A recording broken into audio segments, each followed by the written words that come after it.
A high school football player struggles off the field when he's faced with the fact that he can't read. He turns to a teacher for help, and you know what? Their story is a story of hope. It's a true story. It took place in the Cincinnati area a couple of years ago, and it's now the subject of this book called The Great Black Hope. And Tony Daniels is live this morning. He's the focus of the book, and Constance Gorman is the teacher he turned to for help. Thank you both for joining us this morning. Thanks a lot. Yeah, we're happy to have you. And I just want you to notice that Tony is wearing the Oxford Fire Department sweatshirt because you obviously struggled through high school and have success now, and you're talk about how you're a fireman in 3 different departments. Yeah, it was good. I always wanted to be a fireman, but I couldn't do both. I couldn't play football and be a fireman. So I think that was God's way of telling me, hey, no, this is what you want to do. You like helping people, so I'm going to put you in a position to go ahead and do what you want to do. So I'm very happy right now what I'm doing and being able to help people. So. And Constance, how proud are you of where he's gotten in life?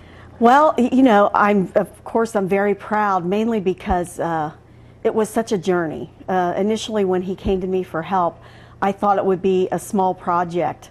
You know, he said that he couldn't read. He could read small words, but he needed someone to teach him how to read. So I really thought it would be a short time, you know, project, but it wound up being long-term because he had other deficiencies. So given that, you know, there were many hurdles that he had overcome, I'm extremely proud of him.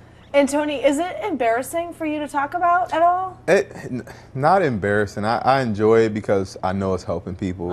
I get numerous parents just talk about how much, you know, it's good to see it because their kids feel like that, you know, I can't overcome, you know, the obstacles. I always talk about, you see good stories on Sunday, you know, or Saturday with, you know, the big athletes and, you know, they talk about their problem. But just the average person who's, you know, just working, it kind of gives them a little bit more hope than, because then not everybody's going to go and play in the NFL and do things like that. So it's real good to just see an average person. And I guess when I think about it, it seems still shocking that, you know, you went all the way until, you know, your upper high school career not being able to read.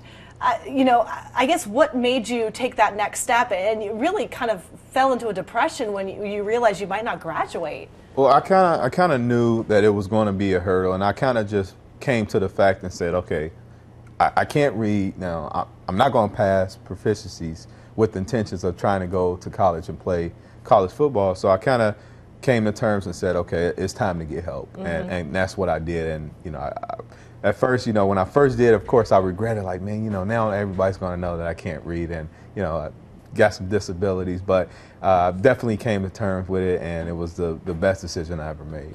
And Constance, you said this book that you wrote is getting a lot of great reviews. Inside, you basically break down Tony's story and give people inspiration. What do you want folks to learn from the book? Well, I think both of us, both Tony and I, want everybody to know that there are a lot of people that are in the closet about disabilities. It could be anything, and that they really need to come forward and ask people for help. We were surprised that many people were willing to help us, and it wasn't that great of an effort, you know, on anybody's part, and we all enjoyed it. Tony developed a really long-lasting relationship with Levi Jones. He played for the Bengals for so many years. Lawrence Taylor actually got involved and helped him out. A consortium of doctors helped him out.